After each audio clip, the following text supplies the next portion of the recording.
Hi everyone, welcome to today's video. Today I would like to share with you how you can improve your profile in order to meet the global talent independent requirement.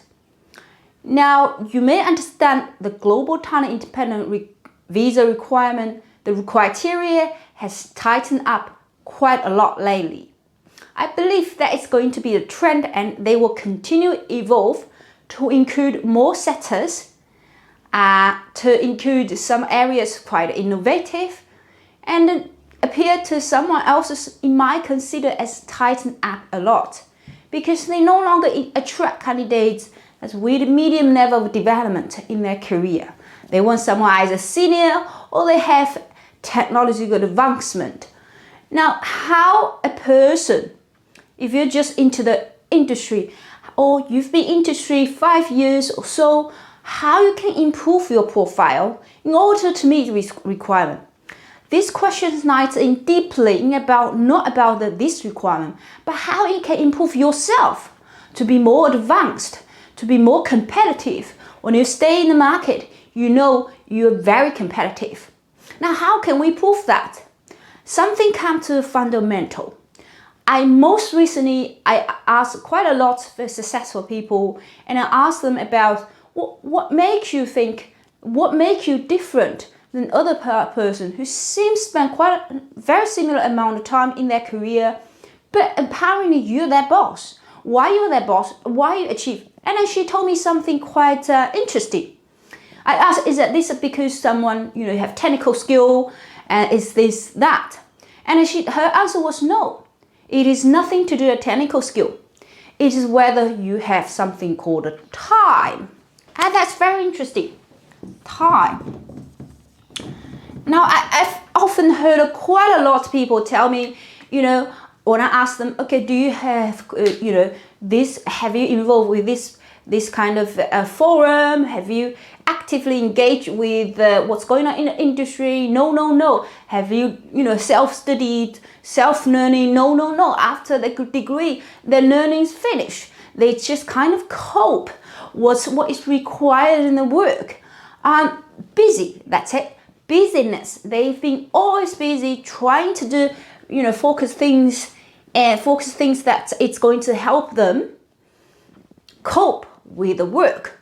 And so therefore they do not have time. That's really interesting. A successful person told me, well, the reason she's been so successful because she has time to think. When you have time to think, you're going to think something bigger picture. You're not thinking about how am I going to finish my task today. You can think something bigger than that. You have time to think. And why is it important?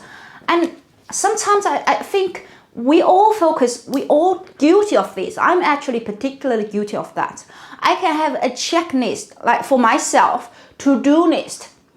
Every single week, every single day, I have this to-do weeks and a tick box every time I finish something.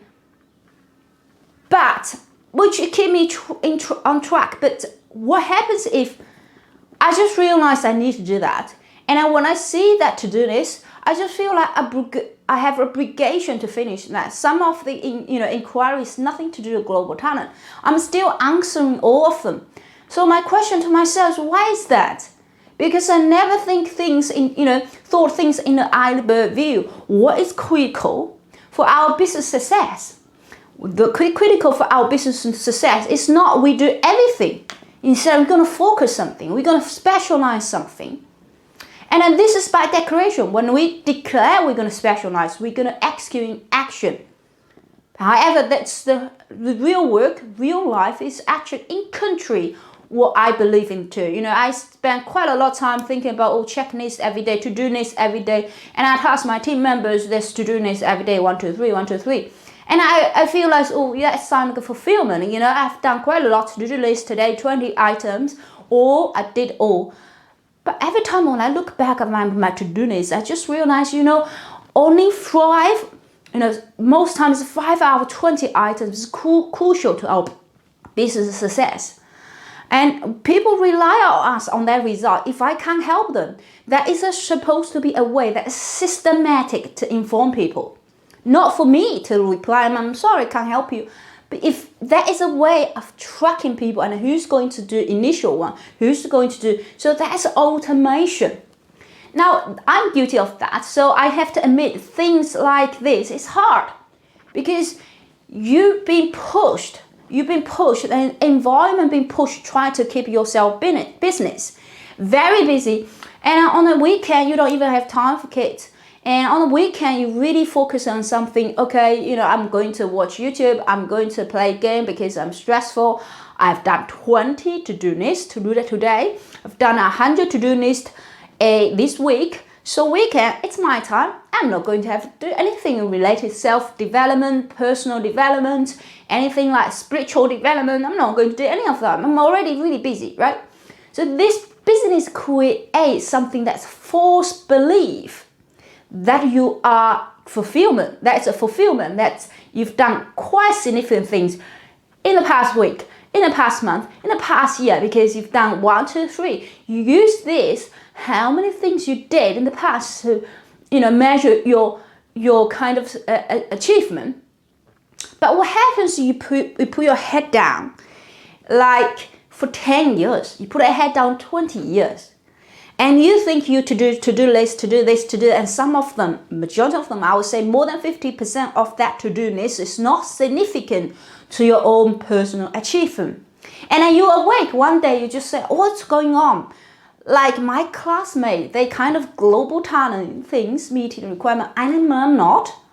And what makes myself I'm not? Obviously, some of the policy here, and then, government always want brightest person ever.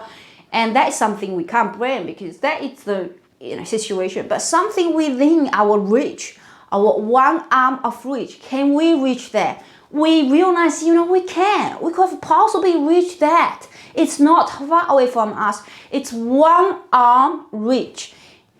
And we are not awakening.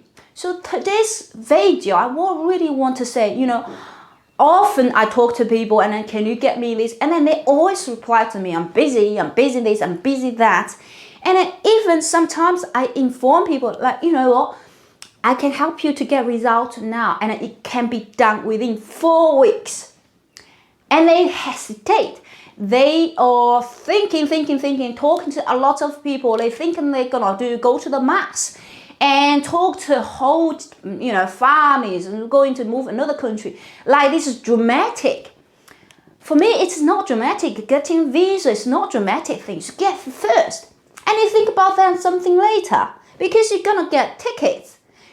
So you can go to the other country. You need a ticket. And then once you have ticket, it's your decision when you're gonna go, right? You have like this kind of membership, VIP membership, okay? But you won't need a car. You wanted that membership first. Then you can decide later, I might work another 2 years. I might, you are the decision making. People, they are primary applicants. They often talk to like whole family, become really dramatic, say, oh my God, you're running away from us. It's become huge. I understand. Migration process is a huge decision. It's not small. It's big. But what makes people not decisive at the time? And then they return back to about a year later and ask, oh, can I still apply? You same person, because policy change and you're no longer eligible. And that's a period. So, and then can you try again? Hopefully, you miss the opportunity forever. So the best opportunity for you, you're going to climb up harder, a lot harder than previous one. Okay, so what is the going on of that? Because of time, and they cannot spare the time to really think, click very clearly, very critical time of thinking. It's clear thinking of time. So you're gonna have time for yourself to think. And what's the best time to think? Most of the time I do recently. I think I've been doing that for at least 2 months. Start running and wake up a little bit early and run half an hour. And my mind is so clear, just on your own. And you don't need permission to ask someone, give you permission to do something. We will consider people's feeling, right? You will say, okay, I will do this. I want everybody in harmony. That's nothing wrong with that. But you have to be decisive in your heart. You say, I am a person to make this decision. I don't need anybody's permission to make decision of your own life. You don't need permission to ask anybody's agreement. Do I need to go? Because they don't see what you see. They are not in your shoes. They do not understand your pain. They do not understand how much you can stretch. So if you're not making decision for yourself, someone gonna make decision for you, and then you're gonna regret, because you're gonna regret them later. I told you, but you didn't agree. They said, you know what? You did ask me. I gave you my advice, my kind of thought, but it's up to you to make decision. You decided not to go ahead. Why you now start complaining and then this kind of blame thing? You are the person make decision to make yourself time and available to think things. And that's really differentiates a lot of people with very similar background, because we now access to statistics about about multiple of things. We say, okay, is these people look younger, right? Healthier, right? We know that statistic. We know, okay, how much they earn, earning power, the social status, the level of happiness, and the calmness. And I realize very successful people, they are not necessarily work harder. That's really critical. That is absolutely critical. Not necessarily work harder. They work absolutely smarter. And they have time for themselves. So today, you see, I'm talking about global talent. Overall, I'm actually talking about career development, personal development. You're going to have time for yourself every day. Doesn't matter how long, half an hour, 20 minutes, 10 minutes, 5 minutes. You're going to have a time for yourself to think through. So when you think through of your life career, now you're able to see something in the future, and you will make a decision which pathway you go. If you have no time to think, you are like this robot and being assigned to do tasks, busy all the time. You say, team member asked this, team member asked me this, and I have to do them. And I want you to check today. Check your to-do list. Is that item, 10 items, are they absolutely significant? Are they absolutely critical? How many of them can be replaced by something else? How many of them can be dedicated to someone? How many items you can actually forget about that? Do it 6 months later, do it 5 months later. How many of them actually critical? And how many of them need to be done by you? I hope you enjoyed the video. If you have any questions, comment below or send us an email. I'm here to support you. Thank you. Bye-bye.